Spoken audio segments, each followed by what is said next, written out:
Chapter 1. Revisit Your Own Adolescence. One night when I was 17, I ran my parents' Ford Fairlane station wagon as fast as it would go. It gave out on me after about 2 miles. It just stopped, and that was it. The engine had to be rebuilt. What was I thinking? It was a station wagon.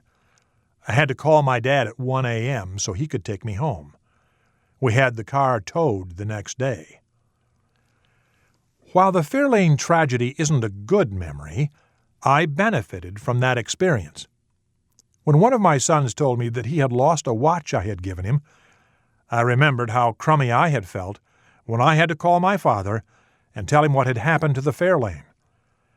That memory helped me understand how bad my son was feeling about losing his watch, so I just told him, "Oh well, we'll get another and try again."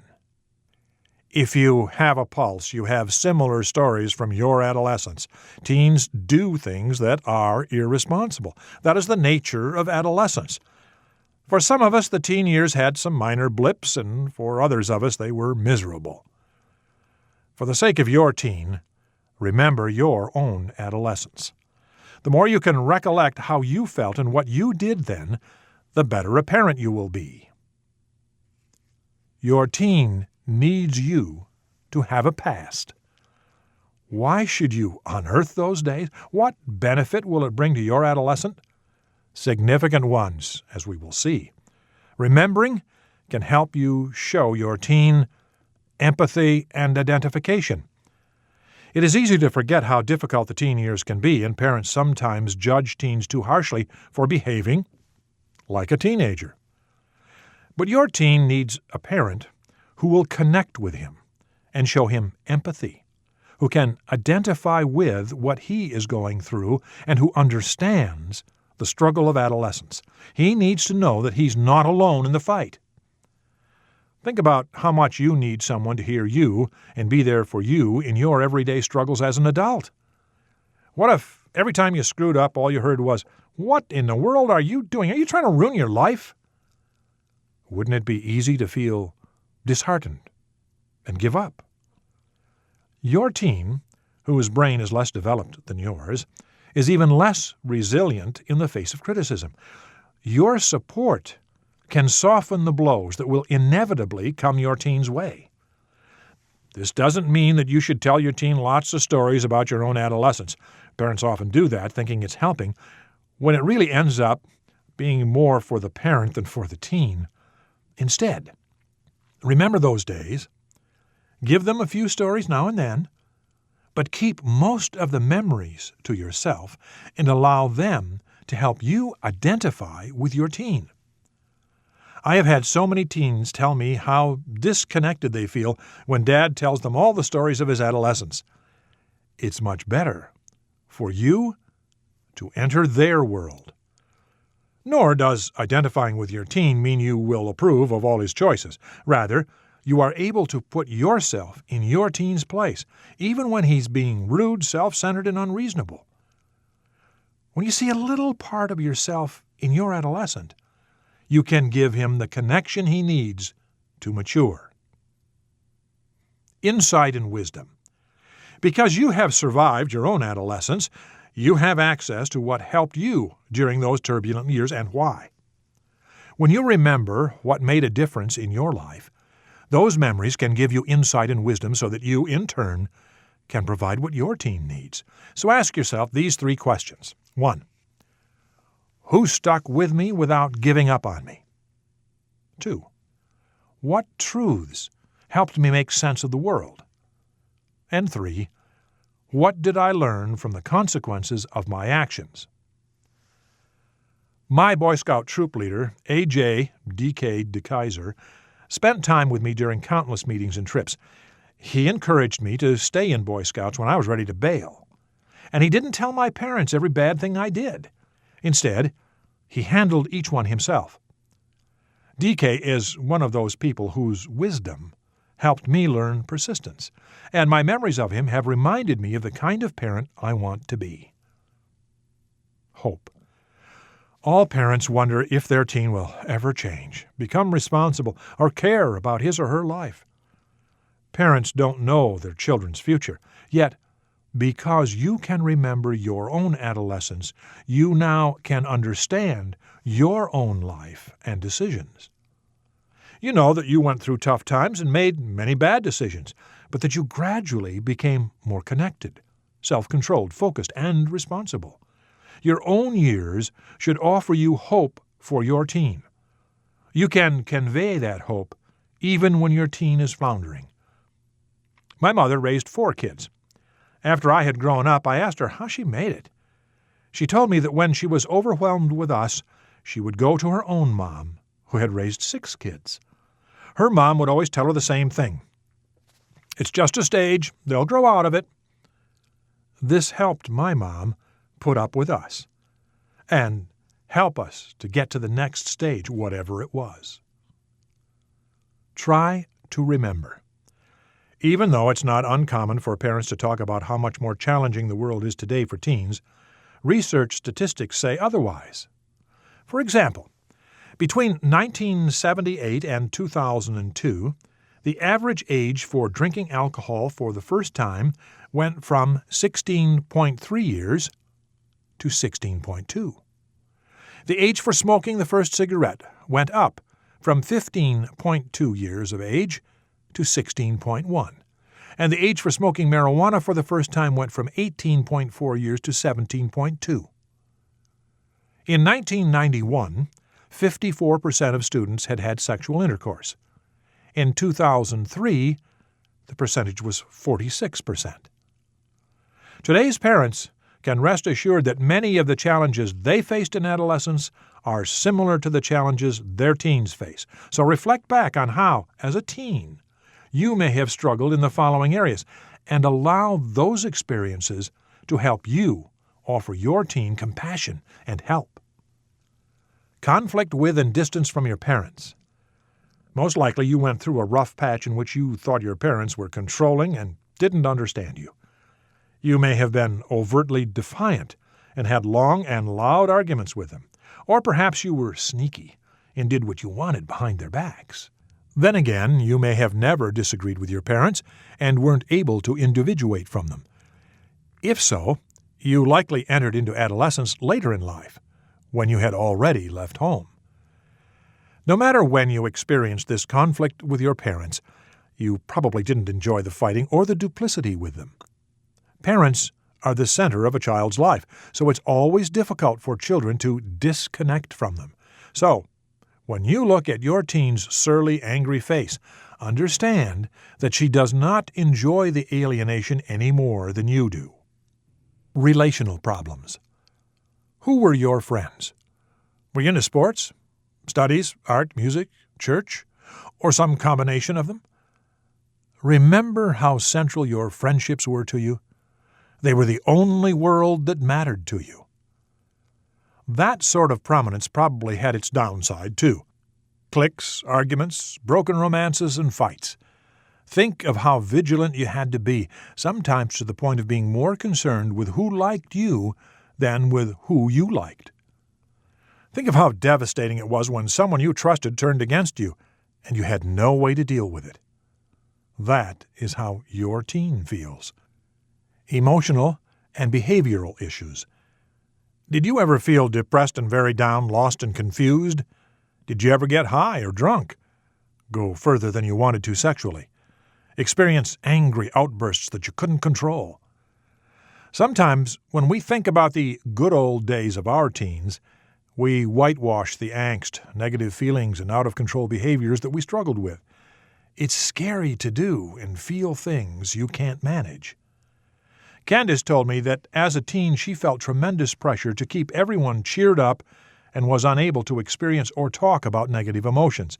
As a result of this, she developed a habit of sticking pins into her fingers until she bled, and says that at some level, this calmed her down. No one ever found out about what she was doing. Years later, she realized that sticking herself with pins was a way for her to feel on the outside the pain she couldn't experience on the inside. teens who cut themselves do so for similar reasons. When her daughter becomes angry with her, Candace uses this memory. While she always requires respect, she also feels compassion for her daughter's frustration, and she thinks, "At least she can talk to me about what she is feeling." Candace is using her painful memories for good parenting. Some tips on how to recall. If you find it hard to remember your teen years, here are some guidelines to help you recall them in the service of developing more compassion for your teen. Journaling. Use the exercise of writing to bring back your teen years. Start as far back in those days as you can remember. Often the act of journaling what you know will bring forth what you have forgotten. Talking. Conversations with friends about your past will often shake loose memories. Though it's helpful, having friends from those days is not necessary. It is more important to be with someone safe, accepting, and interested in you, so that what is inside you can be revealed. Observing the past's effect on who you have become. Our past experiences make a significant difference in the adults we are now. Look at your strengths and weaknesses and see how they are rooted in your teen experiences. When I was in high school, I was way too active in sports and committees.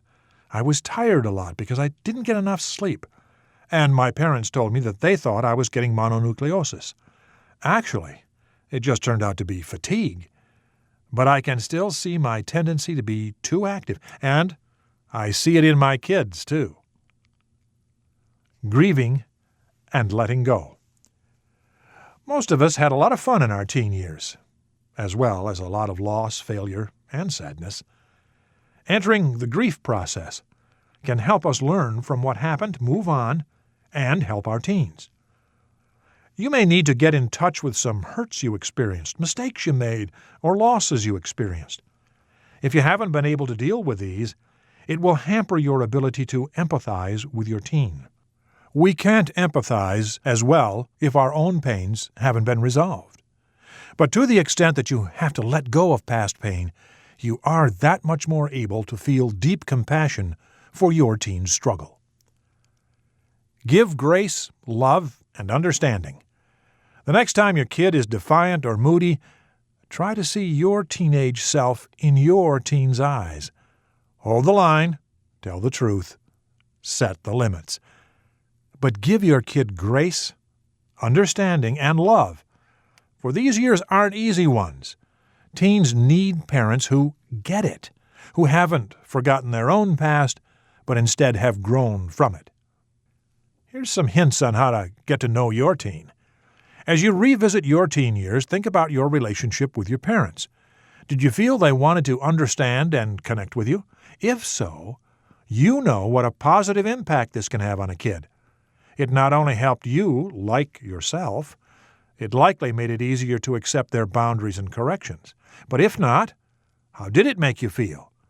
What difference might it have made in your life if your parents had expressed interest in understanding and connecting with you?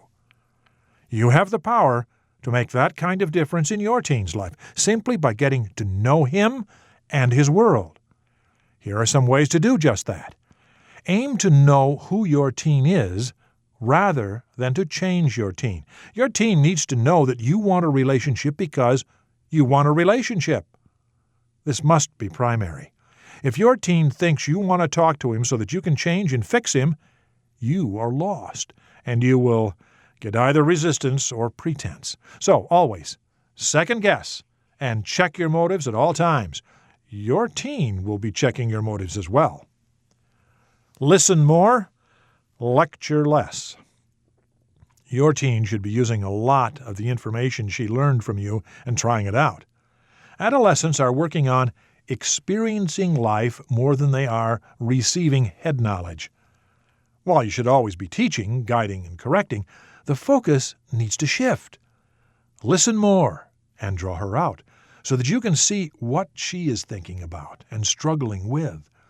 Refrain from moralizing about every wrong thing you hear. Ask questions.